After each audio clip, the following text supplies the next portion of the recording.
Good evening and welcome to The Right Side, the show where we talk about news, views, trends, and opinions, normally from a conservative perspective, but this evening we'll be talking about it from a libertarian perspective as well, but you'll see there's some overlap. I'm your host, Chris Pareja, and this evening we're joined by Mike Hinkle. He's been involved with the Libertarian Party for decades, from the local level through the national level. Mark, welcome to the show. Chris, delighted to be here.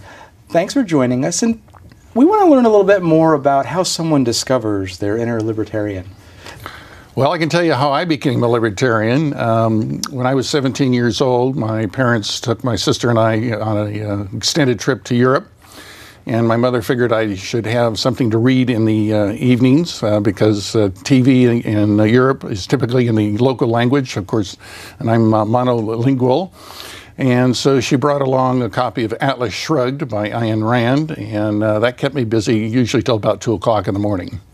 So an 1,800-page book on libertarian ideas for a 17-year-old man in a socialist environment. It pretty much sums it up, yep.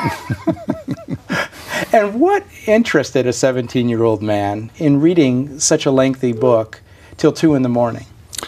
Well, once you get past the first 100 pages, for anybody who's read Atlas Shrugged, I think everybody will agree, the first 100 pages is a little tough getting over. But once you get into it, in addition to the philosophy, which rang true to me, it's a great story. So great a story that they've actually made it into 3 movies. So it's a good story with good philosophy, and I think that kept my interest until I was literally, willing to fall asleep late at night.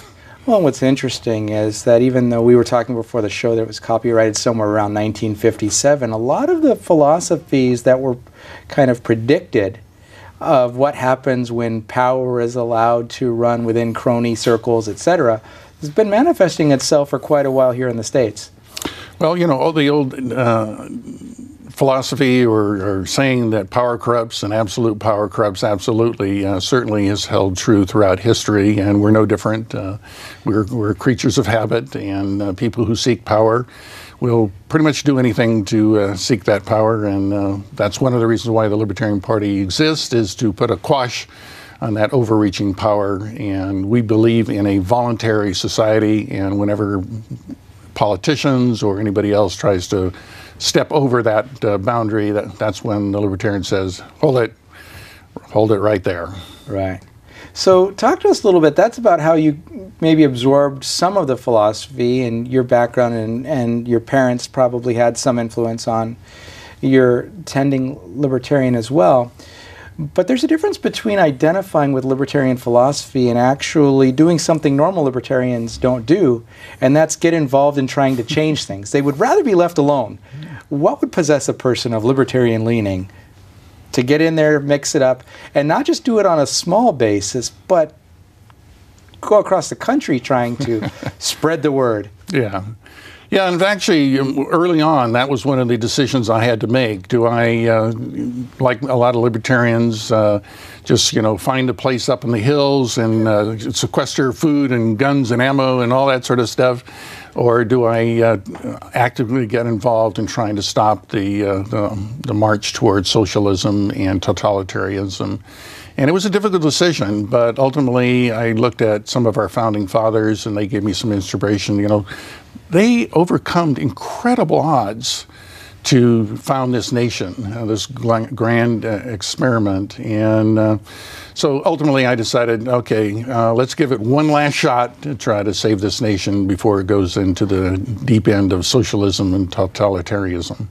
And what's interesting, just thinking about where we are as a society, you put rustic pictures in my mind of someone out in the woods, in nature or something like that, with some food stored, but since they have firearms, they don't have to store as much food because they can go harvest their own. Right. And in today's day and age, not only are people happy to have the government involved, they laugh at you for doing things like storing food or having firearms or being able to compete for yourself out in the world for your survival.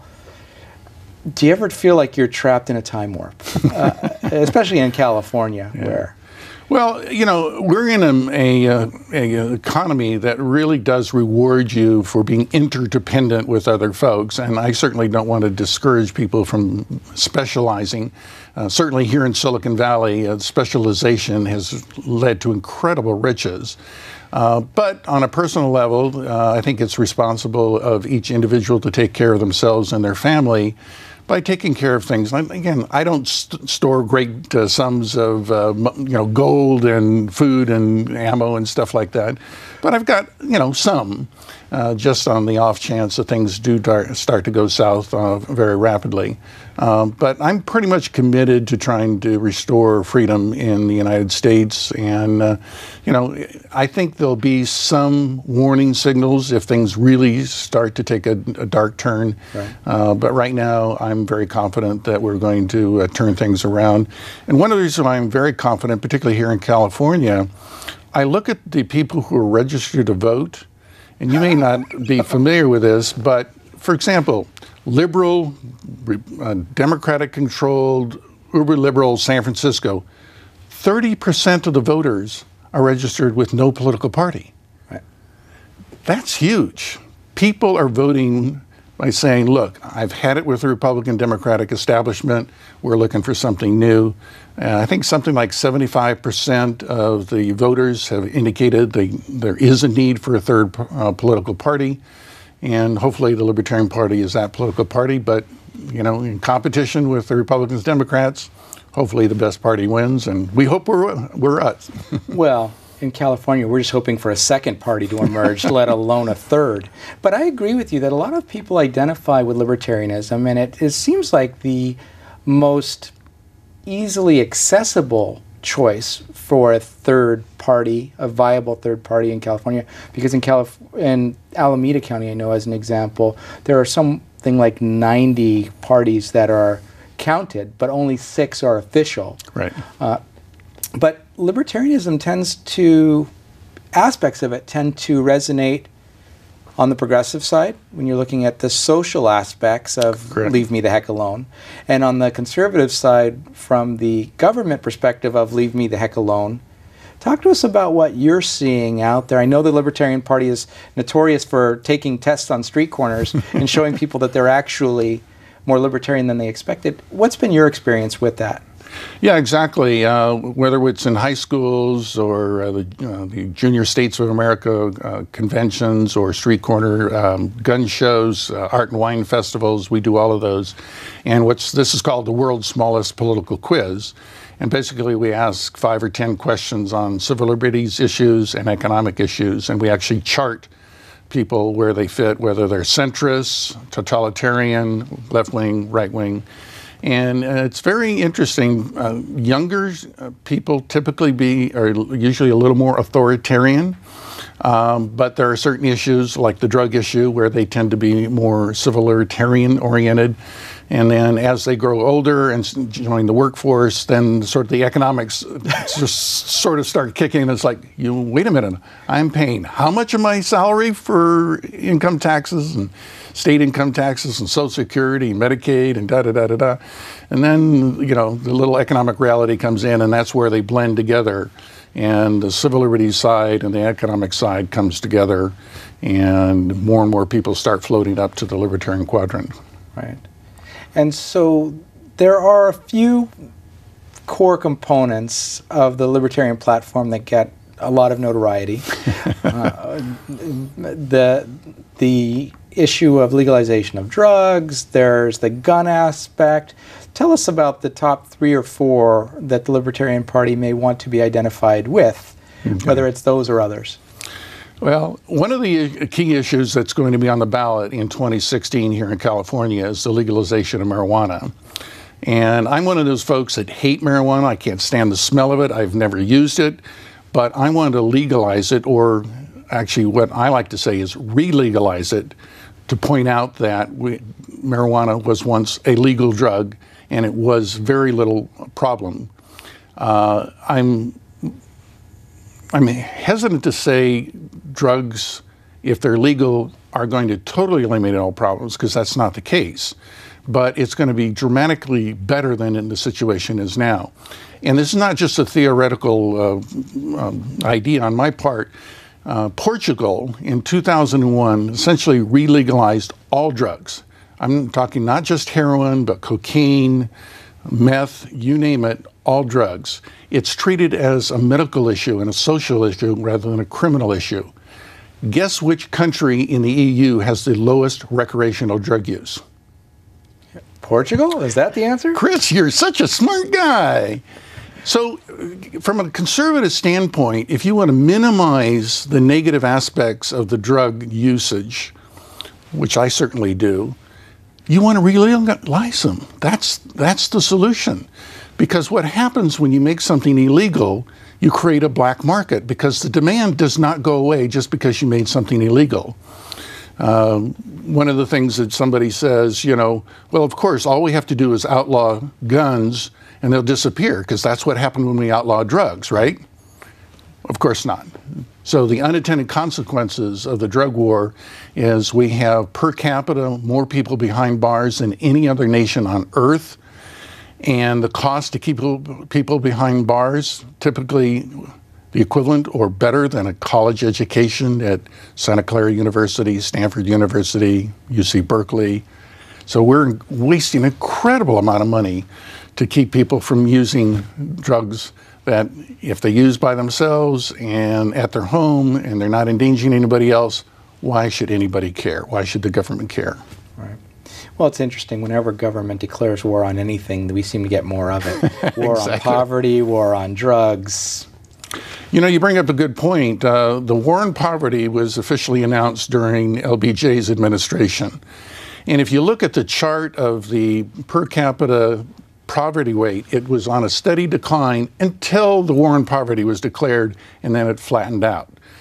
And part of the reason for that is anytime the government tries to solve a problem, if they create a department of the government to solve a problem, what's job one of every bureaucracy? To stay in business. Exactly. So you have no incentive to solve the problem for which you were created. Another example I love to use is in the Carter administration, they created the Department of Energy. Do you remember what the mechanism and the goal of the Department of Energy? They were into energy independence? Would that be kind of the idea? Right. And we're still talking about it and not achieving it. Exactly. And now we have become a little less energy independent, but the government, of course, had nothing to do with that. That had to do with the oil fields up in North Dakota. And of course, the pipeline is actually being thwarted by the government that would actually decrease our dependence on foreign oil. So there you go. Well, but then you end up with a lower tax base because things are less expensive and more available, and the government doesn't want a lower tax base. And that's a very good point. Anytime the price of gasoline shoots up dramatically, people call on the government to do something. Well, if you are taxing, putting the sales tax on a gallon of gasoline, and the gallon of gasoline cost goes up, that means more money in the government coffers. They have no incentive to do anything about dropping prices.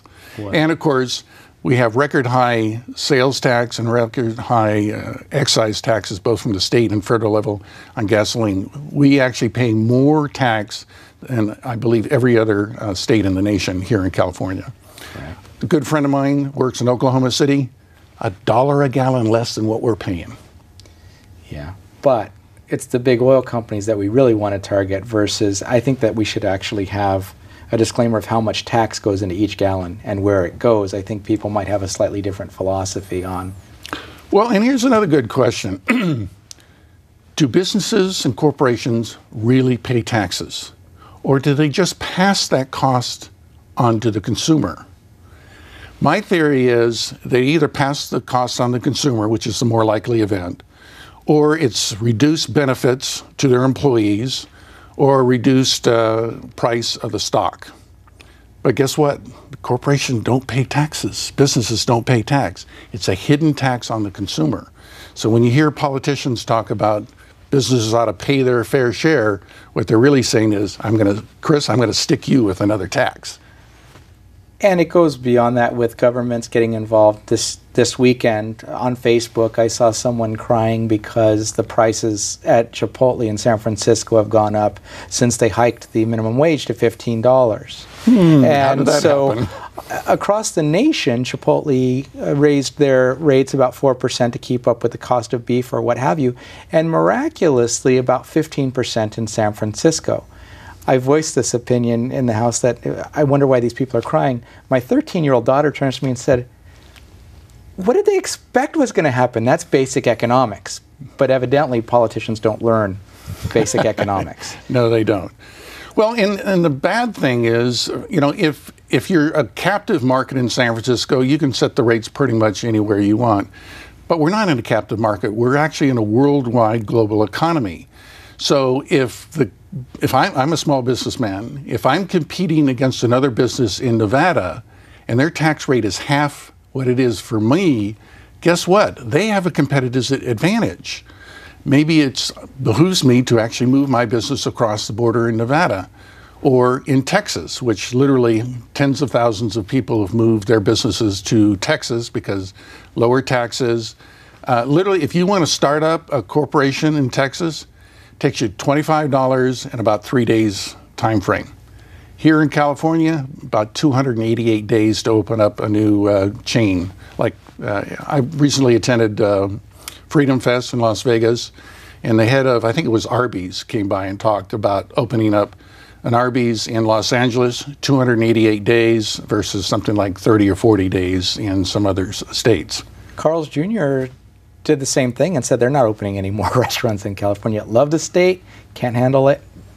Off they go. My insurance company is no longer writing new policies in California because they can't afford to do business here.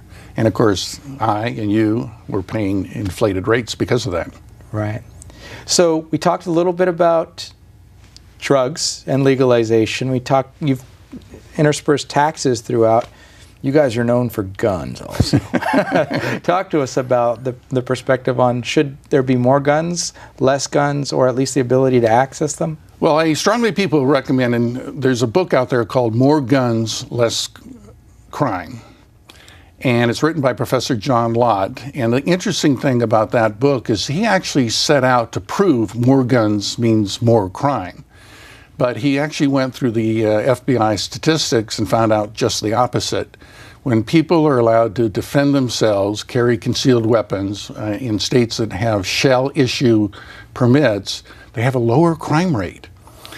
Kennesaw, Georgia was one of the first cities that took the sort of extreme measure, and this is something libertarians don't endorse, but they took the extreme measure of requiring every household to have a firearm.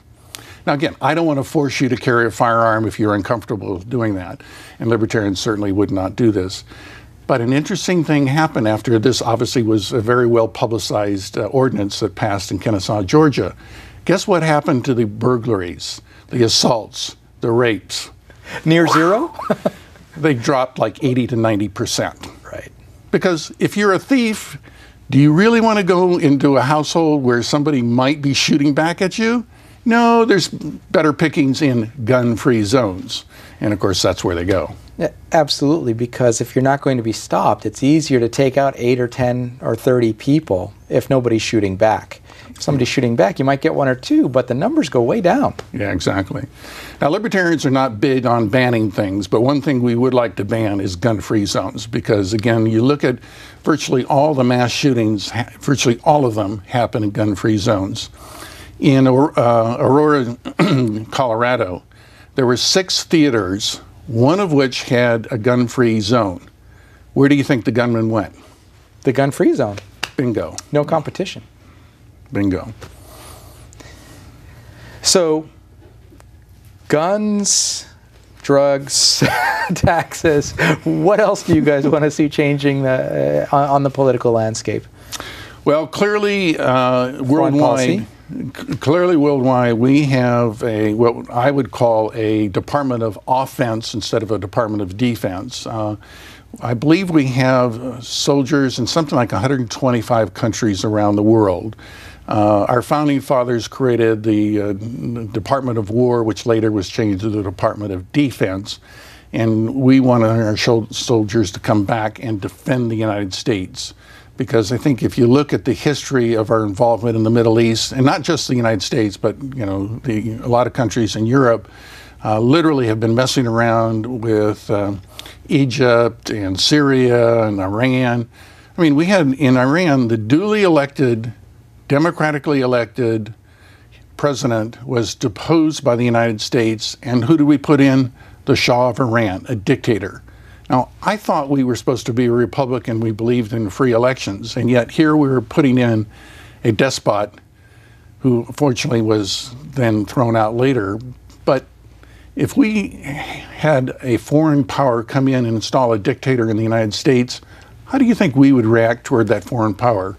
Probably hate their guts, right? Right. Maybe we'd even go so far as to commit terrorist acts against that government. Things happen. Things happen, exactly right. So we believe in a non-interventionist foreign policy. Now, again, there are bad things that are going on overseas. And as individuals, if you want to help out starving people or hurricane victims or tsunami victims or war-torn victims, we think you should have the power and the right to do that. My understanding is we actually have laws that prohibit you to get involved in foreign conflicts. We think those laws should be going away. And if you want to help one side or the other in some foreign conflict, you want to risk your life to help save others, that's your business. Okay. So we've just got a couple of minutes left, and I was going to give you a test on the litmus test for which is the most libertarian and the least libertarian presidential candidate that's announced so far. Do you have any opinions on that? Well, probably the most libertarian, I would say, is Rand Paul. I mean, I think son of Ron Paul. Ron Paul was one of our presidential candidates a few years ago. Had the opportunity to meet Ron Paul several times, and Rand Paul a couple of times. Rand Paul, I think, is somewhat of a Ron Paul light from a libertarian perspective. But he's definitely the front runner as far as the libertarian candidate for office. My feeling is, and my thoughts are, that there are two main reasons why I don't think Rand Paul is going to be the presidential candidate for the Republican Party and won't be the president. Number one is the Democratic Party, and number two is the Republican Party. They'll team up if they think there's a threat. Exactly right. People actually getting that libertarian streak satisfied? Craziness. Yeah. We've only got a very short amount of time left. Who's the least libertarian, as you can tell? Probably Donald Trump. I had the opportunity of missing his speech at Freedom Fest. That guy is a piece of work. And our chair, Nick Sarwark of the Libertarian Party, actually was in line to ask him about his use of eminent domain, which libertarians are very much opposed to. He literally tried to use eminent domain to steal a house from a widow so he could build a garage for limousines. I'm sorry, that's above the pale. Okay, so just in closing, if people want to find more about the Libertarian Party or the things that you're up to, do you have a website, or where would you like them to go? Very simple website, lp.org, stands for libertarianparty.org. And so if they can't spell LP, they're not allowed to look at the site, right? No, they're allowed to look. We believe in freedom of speech. Okay, and freedom of sight. Freedom of sight, freedom of movement, pretty much freedom of everything. Well, Mark, thanks for joining us. If you'll hold on for just a moment, we'll be back after a word from our underwriters, the Conservative Forum.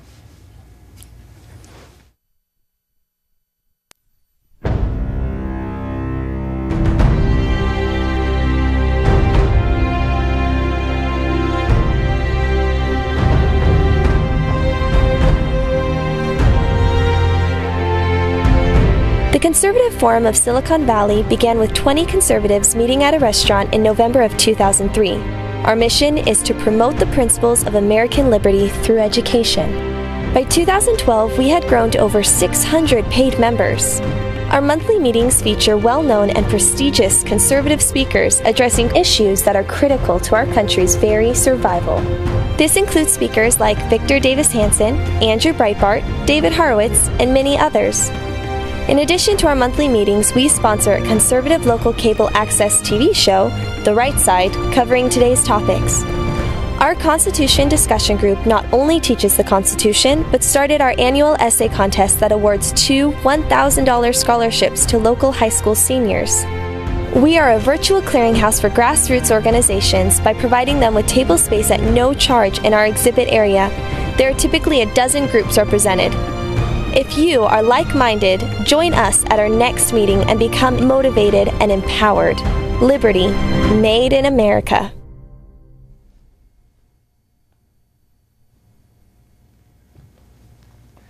And that was a word from our underwriters, the Conservative Forum. We appreciate the fact that they've kept us on the air for nearly 4 years now, but we're actually not the program that they're best known for.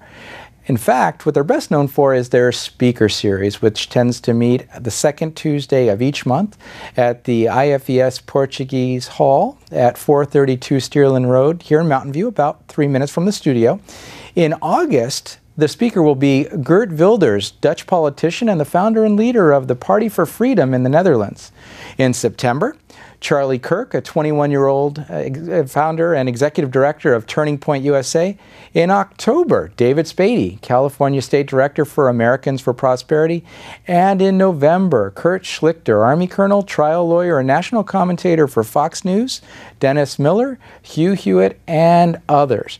If you'd like more information on the programs at the forum, you can go to theconservativeforum.com for more details.